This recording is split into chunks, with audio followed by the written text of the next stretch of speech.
Gentlemen, this is the 9 to noon radio presentation back at full strength. That's debatable, always were.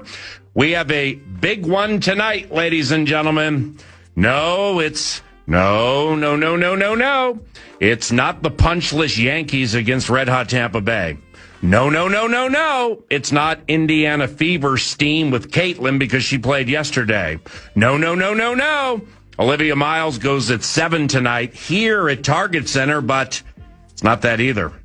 We have a big one tonight, ladies and gentlemen. I love my country, yes I do. I was born in the USA, the red, white, and blue. Feel better than America, you fight with me too. 3, 2, and sing it. I put my hand on my heart, pledge allegiance to you. I love our country. Oh, we got a big one tonight. Yep, beginning the show with World Cup. PA? Well, it probably goes without saying, but I'm going to say it anyway. I don't like you. Nordo on the scene for USA Belgium tonight. You got any of those ditties going on? And welcome back. Welcome back to you as well. There's a watch party on my couch tonight. That's where the watch party is. Now, if Team USA are victorious against Belgium, then Friday afternoon at McHugh's around 2 p.m. in Savage. How about that? It's like you got a bet on the game. You don't have to put up your own money. You'll be joining me at McHugh's in Savage on Friday at 2 to watch a U.S. quarterfinal. So looking forward to that. Oh, this is amazing, PA. How this tournament has transpired, how it's been inspired, and the games have been pretty incredible, too. Most notably, or most recent, I should say, even last night, Mexico-England was a banger at Azteca. You're going to get to be there for Vikings-Niners in November. But tonight is the night, round of 16. This is a rematch of World Cup 2014, PA. It is a rematch of Mr. Lukaku, Mr. De Bruyne. Who are they? You'll find out. They beat the United States, the Belgians did, in 2014. An opportunity for the United States to end their tournament later this evening. They'll face the winner of Portugal and Spain if they do so. A beautiful Monday. Get your red, white, and blue out. July 4th was on Saturday. Let's just extend those Independence Day country and pageantry vibes into a Monday night. Team USA moving on, and they got their guy back. The producer's nickname for today will be Alabama Sweats. I always love that one. How excited are we all for the Knockout 16, the colors? Well, you heard Nordo proclaim his excitement. For what it's worth, I happen to be quite excited about tonight and was pumped for Mexico with home country advantage against Harry Kane last night. And if you're yawning right now, it's all good. PA? Well, it probably goes without saying, but I'm going to say it anyway. I don't like you. Well, I understand it's sports snobbery stuff. Not everybody gets it. Top shelf recognition, love for a country, negative on Benedict Arnold, the beautiful game. You know, the game, the sport, the game, the matches, the White House gets with the head of an organization like, say, FIFA, and coerces them into resending a red card that looked fait accompli Friday, and the best player on red, white, and blue gets to play tonight. The White House clomped, and Belgium fans from Brussels to Bruges are super negative. I love my country, yes I do. I was born in the USA, the red, white, and blue. How excited are we tonight? Talkbacks if you're so inclined. iHeart, free iHeart app, microphone up to 30 seconds. You know the drill. Talkbacks if you're up for it. We can sprinkle them in during the course of the radio show this afternoon, this morning. It's a muggy Monday in the neighborhood. Everybody's all excited, and you can voice that excitement via the talkback contraption. And, it's the game that's slower than the others. And expecting scoring sometimes can be of the teeth-pulling variety. I always love that one. But consider this. Consider this. This is next-level sports snobbery, and good morning. Envision the soccer ball slow rolling to an opposing goalie. He holds it and looks around, then rolls it like 5 feet to a teammate, and then they slow roll up the field. Here's the point. Soccer also is the game tailor-made for those who can't sit still. In the time the slow roll gets to the keeper, and he pretends he's looking for something and trying to make a play, then slow rolls it to a teammate 5 feet away, you can look at your phone, you can tweet, TikTok, Insta, Snap, live stream, FaceTime, WhatsApp, right on your computer. Go to the bathroom unless you're me, and an in-game hydration break type duration is required for the announcer these days. I always love that one. There's so much you can do during the course of a slow-rolling soccer game. I mean, you can play with the kids, read a page from a book to them, pay attention while you can actually pay attention while they're in the tub. Ask your wife how her day was. You see, You can accomplish a lot. be a sports snob. All right, there are myriad breaks like that where you can do other stuff, and seriously, there's minimal chance you're going to miss something quick fire and stunning, but you got to know what you're looking for. And it's that ball slow rolling to the opposing keeper. And then he holds it and walks around and looks down the field like he's going to do that windmill arm wind and throw it 30 yards. When in reality, he's holding on to it, pretending he's looking for something so his teammates can catch their breath before one of two hydration breaks. And then he rolls it to a teammate. In the business, some would call them fullbacks. Could be strikers, midfielders, but nevertheless, they're teammates.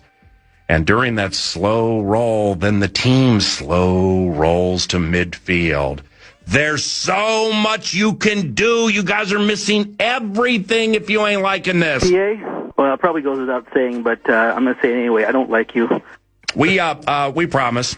Just peek at the sucker a couple of times. And then when, like, peek at the TV a couple of times, all right?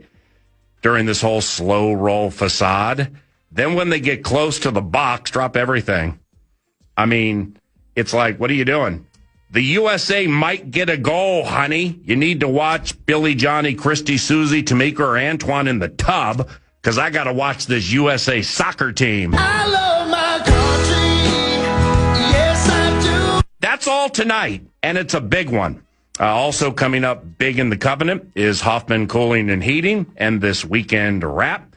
$59 for that high-performance AC check and tune-up.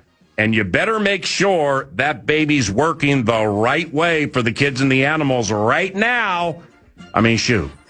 If you're concerned with this muggy nature of the weather and the heat, just start at HoffmanHeating.net and get a new air conditioner. And here's what you're going to do, because 9 to noon prides itself on saving you money. Ask for Scott Hendricks. Mention you heard it here. And see if he does anything. New air conditioner. Who knew? HoffmanHeating.net. You know who doesn't do anything anymore? That'd be the New York Yankees. Remember when we never, ever, ever, ever beat the New York Yankees? Well, Shelty wanted none of that. Side. Bell, left field, stay fair, down the line towards the pole, and that ball is fair and gone. Josh Bell down the left field line, number 12. And the Twins lead 7-4. 12th home run for Bell. I mean, 4th of July weekend in New York City? Think about that. 4th of July weekend in New York City. Loving on the red, white, and blue. Yankee Stadium packed. Rubes in the Legend Suite calmly sipping Chardonnay. But Shelty's pesky gang wanted none of it, for whom the bell tolls twice. Bell in the air to right center field. Dominguez going back to the wall, and Josh Bell has done it. The 7th Twin ever to homer from both sides of the plate in the same game, and the Twins break it open once again. It is a 4-run 8th inning, 11-4 Twins here in the Bronx. I heard it. Did you hear it? The Bronx cheering? The boos. The Bronx cheers. The boos. Holy cow. They bored with their team, man. And, like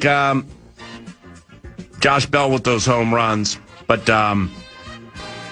with the New York Yankees, the Minnesota Twins sensed your pitching is bad and Judge is hurt, and your fans are hurt because they're booing. So Shelty's group simply played the role of opportunists. And what we did is we went out there and meatloaf the pinstripes. Hard hit and a base hit to center. Keyshaw is in. Here comes Austin Martin and Royce Lewis. A 2-out, 2-run single, and the lead doubles. It is 4-0 Minnesota. A big hit from Royce Lewis. Oh my gosh. This is about the punchless New York Yankees. You know, since 2019, the Minnesota Twins and Yankees have played 14 series. That's just the second time the Pinstripes have dropped one to our pesky bunch. Meatloaf, 2 out of 3 ain't bad. Google it. 14 series since 2019, second one we got, but you got to start somewhere. No matter the Yankees' punchless into the night ways, Judge's injury or pushing on us, Garrett Cole still is an ace. That's good work, boys. Winning 2 out of 3 in South Bronx. Covenant claps from 9 to noon when you meatloaf the New York Yankees. The Minnesota Twins host Cleveland tomorrow, and Taj Bradley pitches for us. Minnesota is 4 behind the White Sox for the division lead and 3 behind said Guardians for second. Jose Ramirez is out for Cleveland, and it sounds like tomorrow 9 to noon we may need some hot Jensen Lewis action to properly set the scene. AL Central heat check. That'll be after we celebrate the USA getting to the knockout 8 like Norway did yesterday. Norway advances. Elder up. He's been busy since he came. Holland scores again. Norway lead. The Northern Lights are shining. Shelder up's been brilliant since he came on. Holland, he wants another one. He's got another one. Yes. How about that? That's nice. Extraordinary. Just phenomenal. My man led the Viking boat row bit and is a force with which to be reckoned. It's Erling, correct? Erling Holland? Erling Holland, yes. Erling Holland. Game of Thrones fans, you'll pick him out in like 2 seconds. I always love that one. Very easy to find. Looks like he's a distant cousin to Khaleesi looking for her fastest dragon. I always love that one. Led the Viking boat row. That was super sweet. He's so big, this Holland. He's so big and formidable. In a game dominated by Mbappe, Holland is a cat. In a game dominated by Mbappe, Holland is a cat that will pop thee. I always love that one. What? In a game dominated by Mbappe, Holland is a cat that will pop thee. I always love that one. That was stupid. Well, that's fine. You wrote that between the 5th and 6th race yesterday. I don't know what the hell I was doing with that. Last night, ladies and gentlemen, soy Pablito. No tengo tiempo para Diablo en las carreras. Last night, Mexico had some home country advantage against Harry Kane's bunch. And myriad soccer purists are telling me what was witnessed last night between Mexico and England following that weather delay for a hockey purist was 10 of 10. And the team from across the pond, well, they got the money. It's 5 to 10 minutes on the cards here for Mexico. It's played on to Harry Kane, who crosses and Bellingham's there again. And England lead 2-0. And in the blink of an eye, the game's getting away from Mexico. So England advances to the knockout 8 in a thriller and had to do it for a fair amount of the game, playing 11 on 10, which is always super special. And that's the weekend wrap, courtesy of Hoffman Cooling and Heating, $59 AC performance check and tune-up. HoffmanHeating.net if you want to buy an air conditioner, save money. Get with Hoffman, start at HoffmanHeating.net. And find Scott Hendricks, tell him 9 to noon sent you, and save a little money. Would you consider yourself a soccer purist, Alabama Sweats? I guess I'd have to understand what part of the game would maintaining the purity or the integrity of it. But yes, for the most part, I love the game. I love the sport. This is my favorite tournament, being the World Cup. So as close to, let's call myself a purist. Let's pepper the producer. PA? Well, it probably goes without saying, but I'm going to say it anyway. I don't like you. So last night, the very, very, very casual soccer fan, yet big-time World Cup fan. Really, really enjoy the national anthems for all the countries, all the colors in the stadiums. The fact that England had a fair amount of fans at La Azteca last evening and made it a lot of fun. Very physical game. Holland is the bomb. Mbappe's the bomb. Messi's the bomb. And the USA plays tonight against Belgium. So with all of that said, my take from the 10,000 view standpoint seems that there were a couple of countries last evening giving absolutely everything they had for said countries. Yeah. And, I mean, it was a physical game. You got England being tied to Diego Maradona and something called like a goal from God or the hand of God or something like that. Yeah, hand of God, Maradona. Yeah, in that spot, scratching an age-old itch, trying to push through and represent as a blue blood soccer nation. And you got Mexico at home. That did you happen to catch the Mexican national anthem? Yeah. Holy cow. Have you ever heard anything like that in your life with the entire stadium, the players and their eyes closed and their palms to the sky? That was so beautiful. Yeah, I love it. I mean, I would say that we've probably had the opportunity to be a part of amazing anthems at American sporting events, our own. But Yeah. as I was texting with you last night, there's an aspect, one of my favorite parts of the World Cup, the culture that you're exposed to, you get a peek at. Mm-hmm. And so that was one of those games, as I texted you, I would just want to be at Azteca. Have no emotional connection to either squad. I don't. But just feel that aura. And when you have 80-some thousand people all in alignment, all singing that anthem, you see guys on the field that are crying. They're so proud to represent their country on that stage.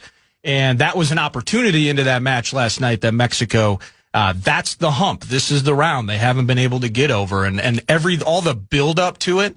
But that anthem and just watching everybody soaked into that was pretty special. Harry Kane for England, age 32. He's got some Captain Cool to him. Yeah, he's pretty good. Okay, so like in the pantheon of GOATs, as the kids would say, greatest of all time, or Sure. the current GOATs, and the best players in the worldly game. Top of the head, Mbappe, Messi, so on and so on and so on. Yeah, your guy Holland. Thank you. Where is Harry Kane's in that group, right? But he is 32 years of age. Yeah, I mean he's getting older, and so he would be on the backside of his prime. Now, if he pulls a Messi and suddenly he's 38, 39, and he's still crushing it the way he is, then that's a different conversation. He's definitely among the world's elite.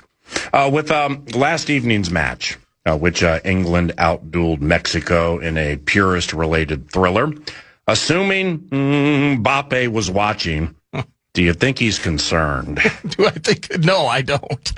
And that's not because he shouldn't be. I just don't think that that's how Mbappe views this entire thing. Think about, like, we hear it all the time, whether it's in hockey, where, gosh, it's complete tip of my tongue. But, well, let's use Jordan Leopold, okay? Pretty nice career that he spent in the National Hockey League. But we talked to him. He goes to the finals with Calgary, one of his first years in the league, right? And you get that instant success, and you think it's going to happen every single year. And for some, maybe it does. For some, it doesn't. Mbappe won a World Cup, his first appearance. He was in the World Cup final against Messi, dueling it out, scores a freaking hat trick. And now he's doing what he does. Mbappe doesn't worry about anybody.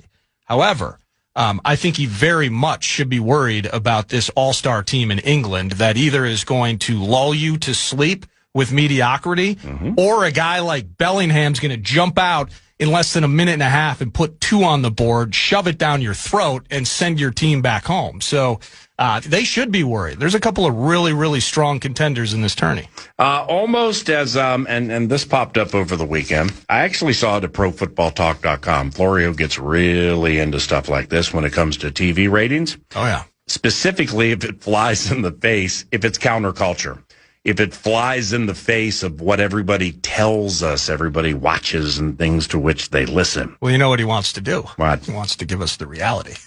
I always love that one. Well, this is the reality. that almost as many people are watching USA World Cup soccer as the Super Bowl. I mean, it's not like the same, and it's millions less. But one of the games with like English speaking places, stuff like that, was 24.5 million people. Yeah. I'm not sure if it was the last game or the game before. I believe Bosnia and U.S. it peaked in the low 30s. Thank you. 24.5 on the average. So, like, what are the negatives not getting? I mean, if they're not watching, I mean, it's to play the Benedict Arnold card is a little strong. It is our country. I like it. I think, and we're advancing, and I mean, maybe Schlittler versus Tampa Bay for those punchless Yankees is the top billing of the bill of fare for sports snobs listening now. Maybe it's Las Vegas Summer League basketball and Baron J playing some 4. Maybe it's sitting around twiddling your thumbs waiting for something to happen with Dylan Larkin. That's all good. I just wonder if on average 24.5 million people are watching the Knockout 16. For those who aren't, what do you think they're not getting or they're missing? Yeah, well, I mean, biased, I would say that they're missing tremendous competition. They're missing the national connection, the pageantry of supporting your country, those sorts of things, in the same way that bars and restaurants were filled up and the Bloody Marys were flowing in mass at 7 or 8 in the morning on a Sunday as Team USA beats Canada in the gold medal hockey game, stuff like that. So, but to that end, I don't, if you don't like soccer, like I've never been that person, like, why don't you get it? How come you don't understand it? And there are criticism around it that are super valid. And in the United States, the youth sports system has pushed you into various boxes, and you know, soccer has always been there and accessible, but it's kind of a daycare sport. It's kind of a second tier. I love the NFL. I love Major League Baseball. I love the NHL, hoops, etc. There's a lot going on right now. People are sweating. When is Billy G going to bring Dylan Larkin to town? People are sweating. Can this freaking Twins team find their way with this ragtag bunch of ne'er-do-wells into postseason conversation? NFL rules all the time. I think, and I don't know what it is, and exactly what it is. I do think that there is almost a specific, you could almost call it a petulant distaste for the sport. When it is a topic of conversation, I think it's reflexive in some ways. Preach. That they will not allow themselves to get hooked into this. And for me personally, I love it. And if you don't, that's all good. I ain't mad at you. There's maybe good reasons why you don't. But in that particular realm, soccer has always hit people in very polarizing ways in this country. But 33 million people watching it, that tells a story of people that want to get behind their country, that want to get behind what's happening right now in this tourney, the smashing success that it has had as hosts in our country, along with Canada and Mexico. And this tournament is drawing more eyeballs than any prior to it. And it is, with more teams, bringing more people onto the stage, the independent stories of some of these teams. It's really cool stuff happening. And I hope people are open to taking a peek at it, including today at 7 when we smash those damn Belgians. Looking forward to that at 7 o'clock tonight. In closing for this segment, the Knockout 16. Is this the round where Mama says knock USA out? I'm going to knock you out. Is this the round we generally get knocked out? Yeah, it is. Ooh, big night tonight. So it was cool that the round of 32, you beat Bosnia. The way that this new tournament situation has been set up with the 48 teams, to lose to Bosnia last week would have been disastrous. And so you have those extra elements in play with the round of 32 where potential upsets can happen. We saw Cabo Verde taking Argentina right to the freaking wire. Who would have seen that coming? Yeah. But now this is where the United States have generally been tripped up. I mentioned 2014, U.S. lost to Belgium. 2018, they didn't qualify. Last World Cup, they lost to the Dutch in the round of 16. The last time they got beyond this was when they beat Mexico 2-0 in 2002 to get to a quarterfinal, before being brutally robbed by a referee who didn't call Torsten Frings for a handball on the line, which would have led to a penalty, which would have led to a potential equalizing goal. but I'm over it now. It's been 24 years. But wait a second. You think that's brutally robbed? Try living in Brussels or Bruges and reading the White House has helped to rescind a red card with the person who leads FIFA. I always love that one. Are you kidding me with that? How in the heck does that happen? I can't wait for that to maybe even come up later in the show because it is just 100%. Juicy, man. It's unprecedented. Yeah. Where was the White House in 2009 during Bountygate? Come on, man. I mean, honestly. Obama couldn't have made a call. Yeah, seriously, a quarterback almost died. I always love that one. Can make a call at halftime and see what Pete Morelli's doing. Like, what are you guys doing out there? Resend this Bountygate thing, man. Holy cow! So that's where we're at. If the United States win tonight, they would be moving to a spot they have not been in a quarter century. So there's really big chance tonight. It's a big one tonight. It's a big one. It's a big one tonight, all you sports snobs, and that's why 9 to noon laid it out for all the way we did. You have the country we love. I love my country. But you also have time to do things during soccer games that you won't do during football or basketball or hockey games. Kind of even during baseball too with the pitch every 20, 30, 35 seconds could be a home run, coming up at the very next pitch.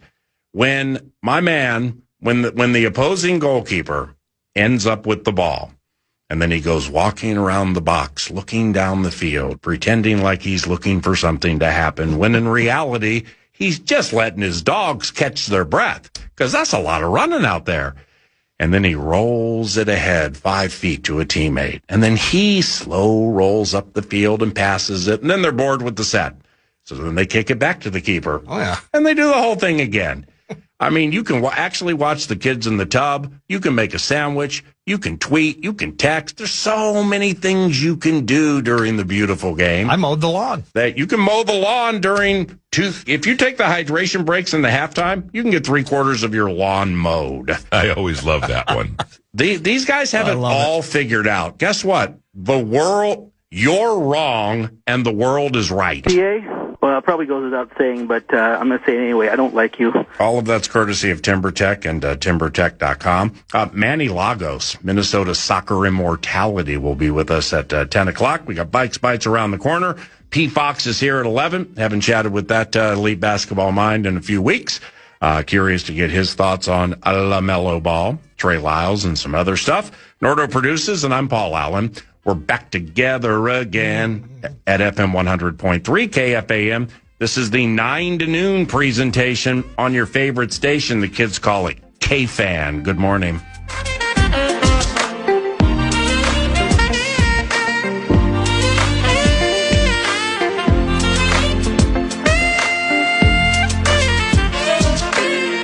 You're listening live to Paul Allen at 9 to noon. Vikes Bites return to the equation.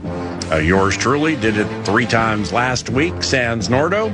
It's a Nordo presentation tied to a Nordo client. And who has said client? Yes, indeed. Vikes Bites! Vikes Bites is brought to you by Kinmount Exteriors. The website, kinmountexteriors.com. We're talking decades of construction experience and the clear quote promise that Kinmount Exteriors provides. The key here is multifaceted. Windows, siding, roofing, and decks. No headaches, no hidden costs. It's Kinmount Exteriors. And just really pumped to meet these guys and get them on board as new sponsors of Vikes Bites. By the way, here's the deal.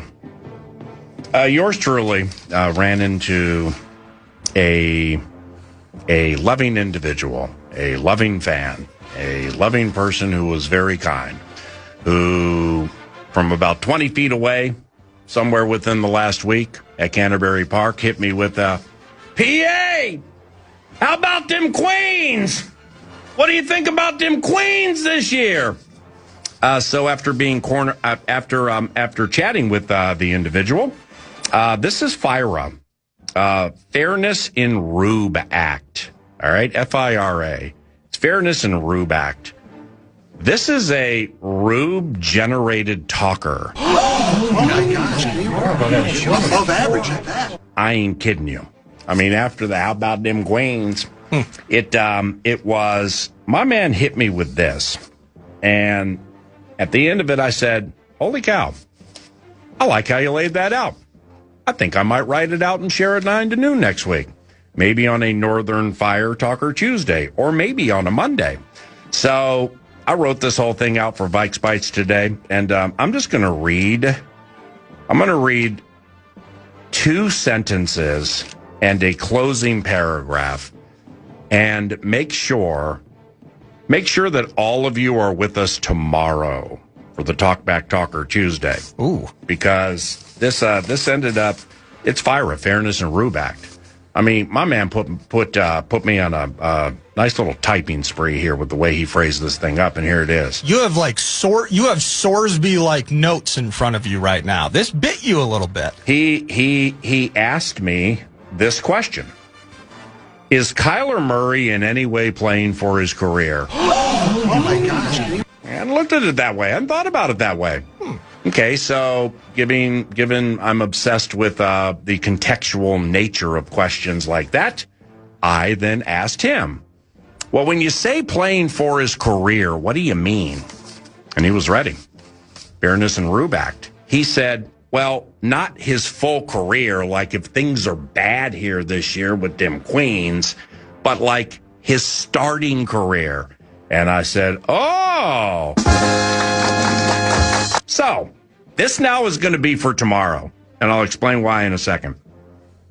Is Kyler Murray in any way playing for the starting nature of his career? And I can't wait to unpack it because it was very, very enjoyable to write. The second sentence is going to be, Kyler Murray, through the first 8 years of his career, that includes this year's pay, sans bonuses, has made $206,791,784. Covenant collapse for Kyler Murray. However, Congratulations. that's before taxes. Oh my gosh. It's even the squeeze for Kyler. Oh my gosh.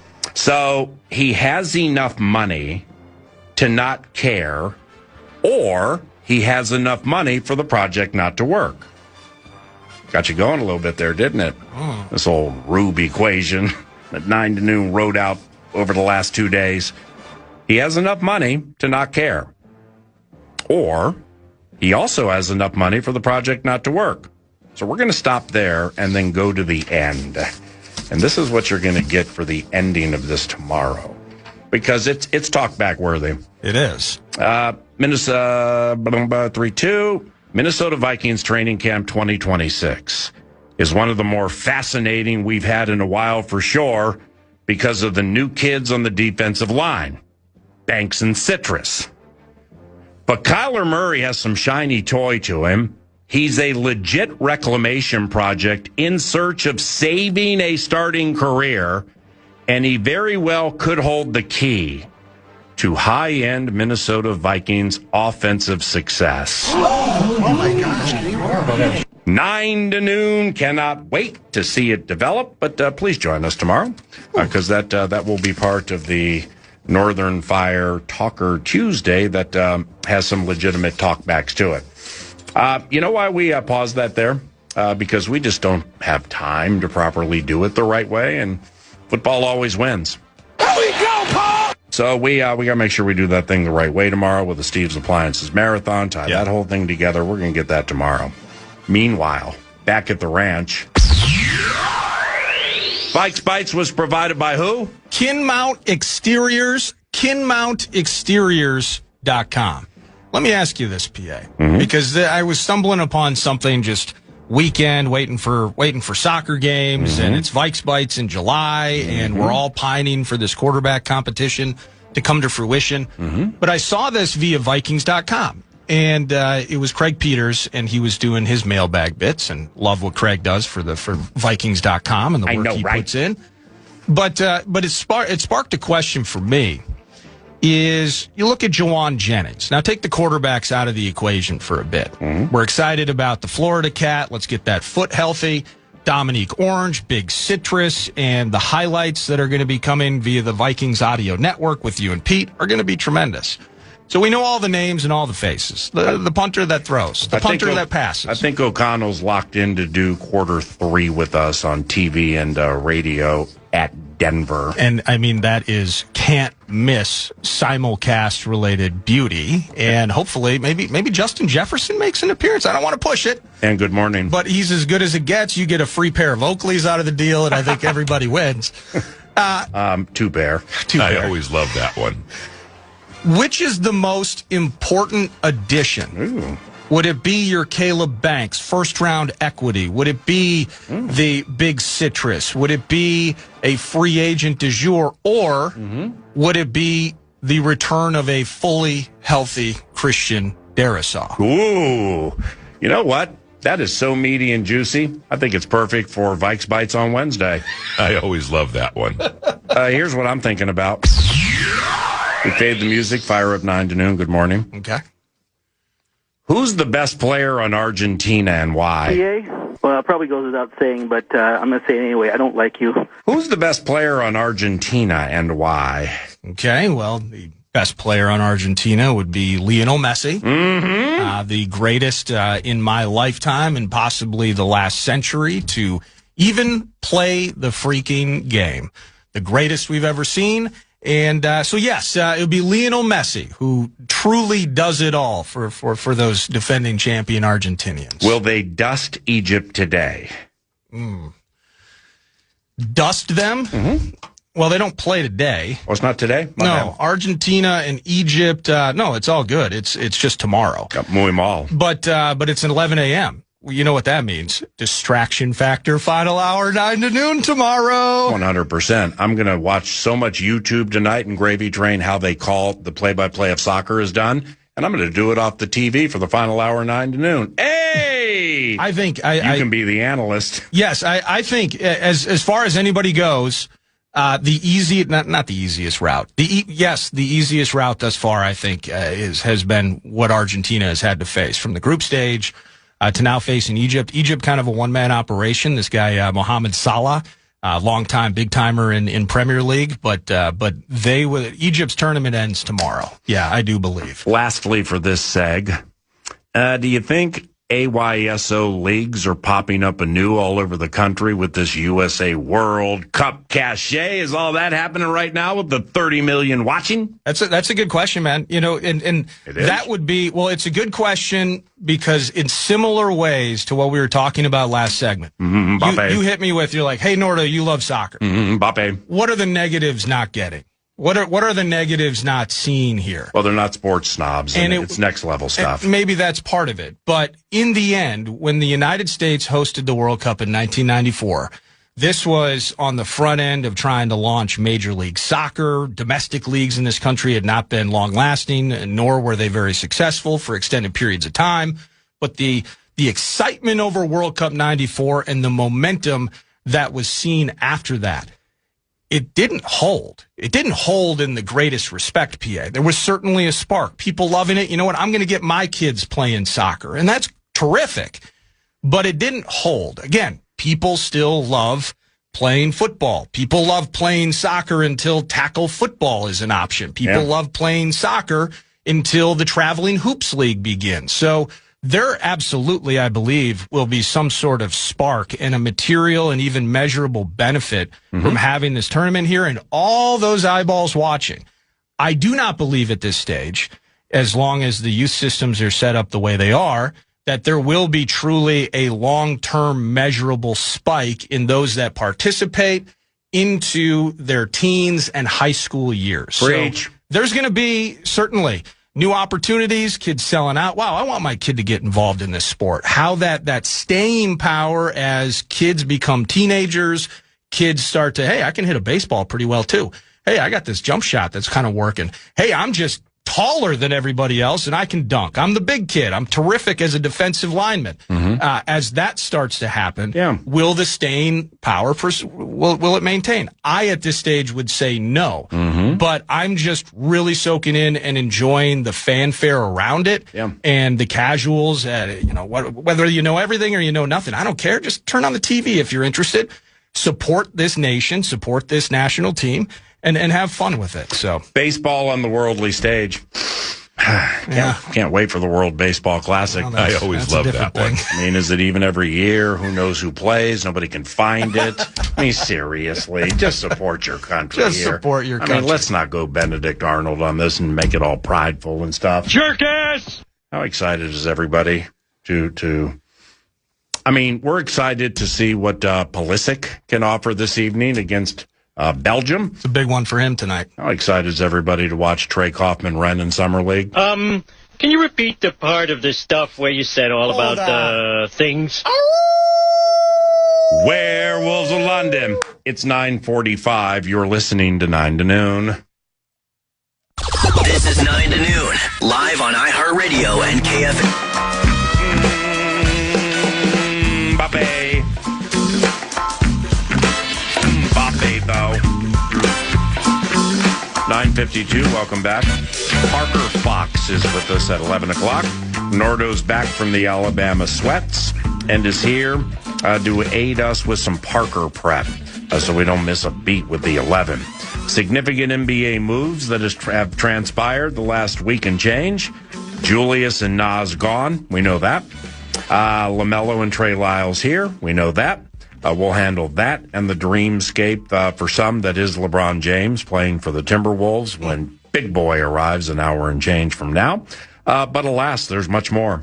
To the transactions desk we go, and here is Mad Producer. Yeah, I don't know about you. You know, being on vacation when news hits, it's not really a FOMO thing for me. You know, you think about it a little bit differently. I wonder how I'll approach this when I return from vacation.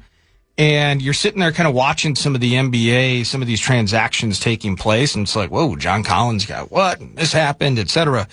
But this one kind of struck me, PA. The Jaylen Brown. Crazy. So Jaylen Brown basically carrying, I think, well, and Derek White had a say in this as well. It's a good team, I get it. But without Jason Tatum, what the Celtics were able to do, and in particular what Jaylen Brown was able to do to keep that thing afloat until Tatum gets back, I thought it was nothing short of remarkable.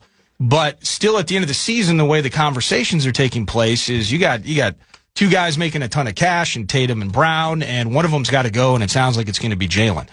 But Jaylen to the Sixers, and Jaylen Brown being traded from the Celtics to the Sixers for Paul George. Right. And multiple firsts. I think there was 2 firsts and a couple seconds, maybe a swap in the mix, something like that as well. But now, kind of the way that whole thing changes over there, if you're in Philly and you're a Sixers fan and you're thinking, man, you know, this Paul George thing, I didn't like it when we got him. And now he's gone and we get to replace that with Jaylen Brown. And now I got to figure out how that's going to work with, Tyrese Maxey and Embiid when he's healthy and able to play. The complexion of those two teams changing as greatly as they did, that was the one that kind of shocked me the most while I was sitting down at Gulf Shores enduring the Alabama Sweats. Jaylen Brown to the Sixers. Wow. It blew me away. Let's not forget VJ Edgecombe, who nearly won Rookie of the Year. He's going to be in his second year from Baylor. So they have a squad. I'll save the context with this for P-Fox when he joins an hour from now. If I'm LeBron James, I find a way to go to Philadelphia. I always love that one. And we'll just leave it right there. Wow. Or let me see. Maxey, Edgecombe, Brown, LeBron, and Embiid. Mm-hmm. Squad. A squad. Wow, that would be a squad. Less notable, but Kawhi Leonard maybe on the soon-to-be retirement tour. He's heading back to Toronto where he won a title. Mm-hmm. So he leaves the Clippers. One of your favorite players, Brandon Ingram, kind of playing hot potato, had trouble fitting in, I think, his glory days in the Bayou. Transitioned to some ups and downs in Toronto. Now he's headed to the Clippers along with Grady Dick and some picks. And then Walker Kessler. We're wondering what's going on with him. Looks like a sign and trade. He's headed to the Lakers.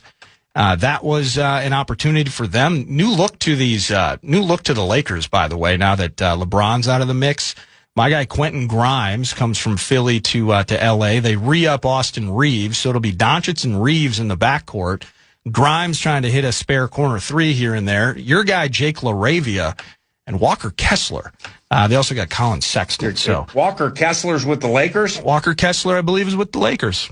Wait, somebody wanted to pay him a lot of money? I always love that one. I don't know how much money it was. I should grab that and have it in front of me. But okay. Thank you. But he is, he's All now. right. That's why we call this Parker Prep, because I did not know that, and I greatly appreciate you having my verbal back. Yeah, I think it's. I'm trying to find the specifics of it. It was a sign and trade. Let me grab it here. Walker Kessler.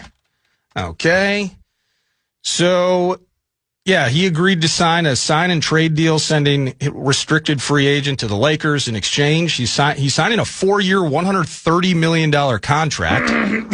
The Jazz are receiving unprotected 2031 and 33 first-round picks and pick swaps in 28 and 30. What did P.T. Barnum once say? Can you repeat the part of the stuff where you said all about things? No, that was Homer Simpson. P.T. Barnum said there's a sucker born every day.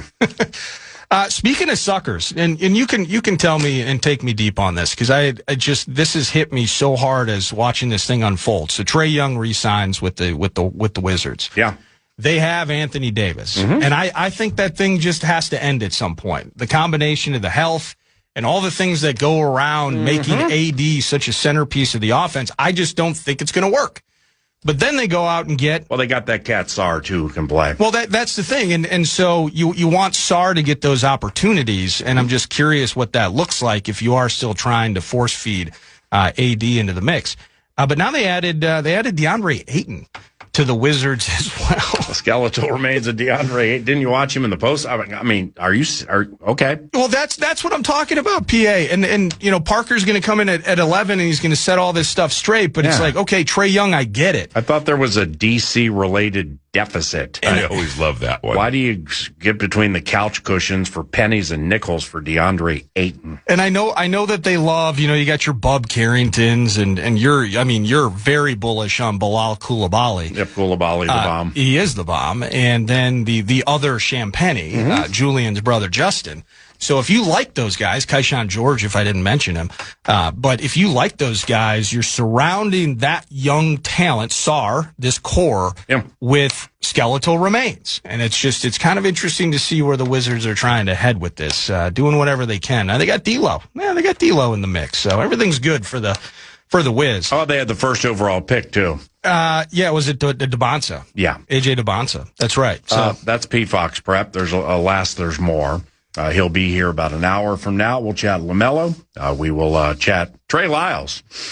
And LeBron and much more with P. Fox, thanks to Continental Diamond in St. Louis Park. When we return, Manny Lagos, who is Minnesota's soccer immortality, he joins the 9 to noon presentation on a muggy Monday in the neighborhood. It's KFAN. You're listening live to Paul Allen at 9 to noon on iHeartRadio and FM 100.3 KFAN, The Fan.